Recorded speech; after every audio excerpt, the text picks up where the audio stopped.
An article by a gentleman by the name of Keith Giroux. He's the Market Watch real estate analyst, and he just did a video, a sit-down discussion with Real Vision that I'd highly suggest. It was absolutely amazing. But the premise of this article is that back in 2005 and 2006, mortgages were going into two different buckets: Fannie and Freddie and non-agency loans. And these non-agency loans were 2.43 trillion of mortgages accumulated. The problem that we have is how the delinquencies in these non-agency loans were handled compared to Fannie and Freddie. Let's dive into his article briefly and I'll show you what I'm referring to. In 2016, Fitch Ratings first published a spreadsheet showing what percentage of these non-agency loans had been delinquent for more than 3, 4, 5 years. And keep in mind, this is what percentage of the actual delinquent loans. Here's an updated table showing the 10 worst states and how the number of deadbeat borrowers has soared.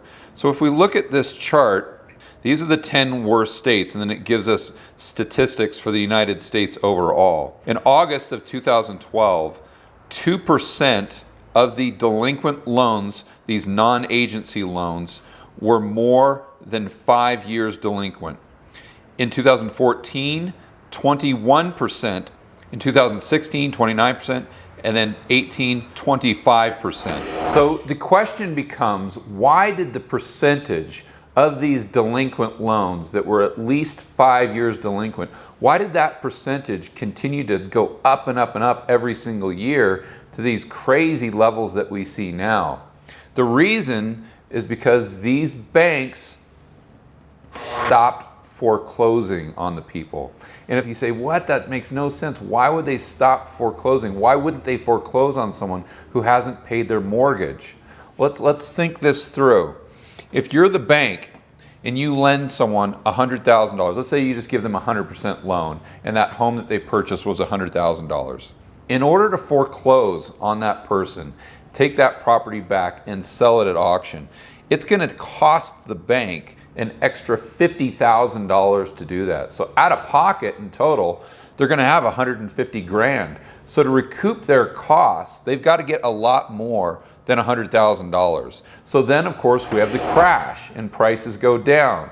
Now all of a sudden the bank has this asset, this house, as collateral that isn't worth $100,000 anymore. Now it's worth $75,000. So at $75,000, the bank would have to take a huge loss in order to foreclose and sell that property at auction to get back some of their capital. So then we get to 2011, 2012, we hit this bottom of the market, and then 2013, 14, we start to go back up. If they had a house as collateral that was $75,000, and that was increasing in 2013, 14, 15 by the rate of, let's say, 10% per year, they've got to compare that to what they could get on that capital invested in something else.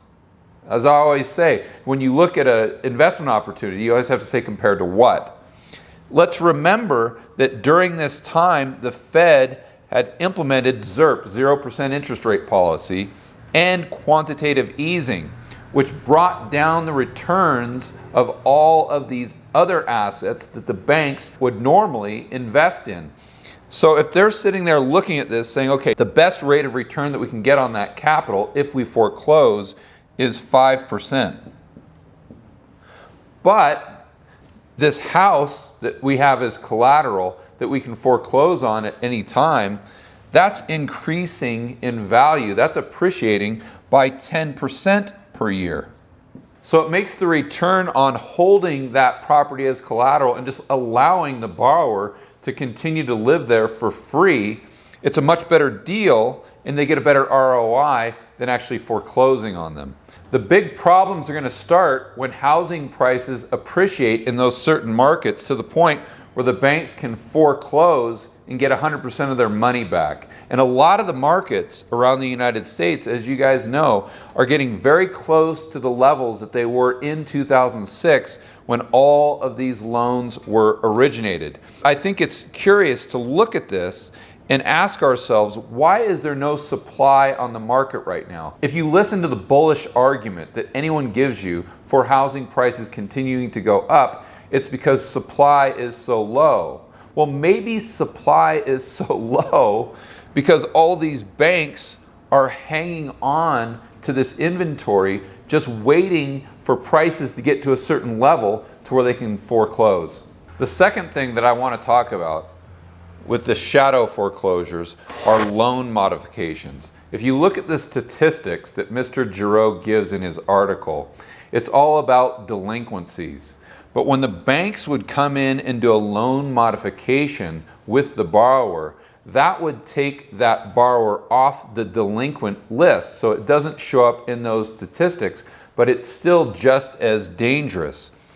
If we look at California, of course, my favorite whipping boy, they were the top of the list for these loan modifications. And if you're the bank, this really makes a lot of sense, because in that prior scenario, remember, the banks would go to the borrower and say, okay, well, we'll just let you live there for free because we're getting a better return on our investment by allowing that collateral to appreciate. But when it gets to a certain point, we're going to go ahead and foreclose and take it back anyway. That's option number one.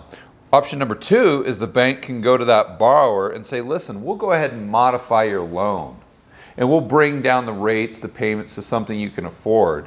But what happens is they take all of the interest that they didn't pay and they put that on top of the original principal payment. So these banks are not only allowing someone to live there, and they're maintaining the property because this owner thinks that, well, now I've got ownership, I'm gonna be able to keep my equity, so the property is maintained much better. Plus, the bank is getting cash flow from these borrowers every single month, and they increase the amount of the principal loan with no more money out of pocket. They know that 80% of those people are going to default anyway, so then they sit back, wait for the prices to appreciate to a level to where it makes sense for them to go ahead and foreclose. So ironically, when prices get to a certain level, it's going to create tons of additional supply coming back onto the market, driving prices down, and this is something that nobody is talking about. The second housing bubble 2.0 red flag that nobody is talking about is dependency on the stock market. Now in 2019, the entire economy, and especially the financial system, it's all interconnected, meaning that one thing, one asset is dependent upon another asset, is dependent upon another asset. Let me show you what I'm talking about. We all know that the biggest bubbles in Housing Bubble 2.0 are in San Francisco, LA, Portland, and Seattle. Well, what do all of these have in common? They're heavily reliant upon the tech business. The wealth that's generated in the tech business is almost entirely predicated upon stock prices. But right now, stock prices are almost entirely predicated upon artificially cheap money.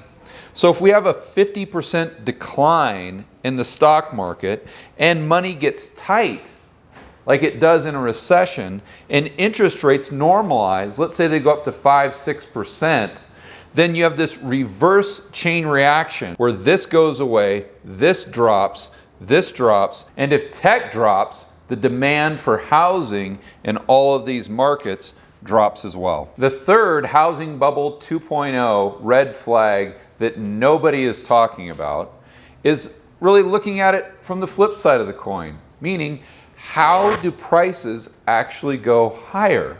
How could that happen? Let's look at a map of the average household income required to buy the average house in states like California. $120,000 of household income. Colorado, $100,000. Oregon, $87,000. The problem that you run into is when you actually look at the average household income in those states. So California, where you need a household income of $120,000 to purchase the average house, the average household income is $71,000. Colorado, $69,000 compared to $100,000. Oregon, $60,000 compared to 87,000.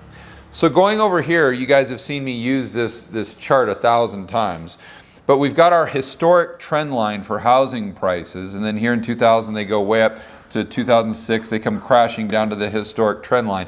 Now we're way up here at 2019.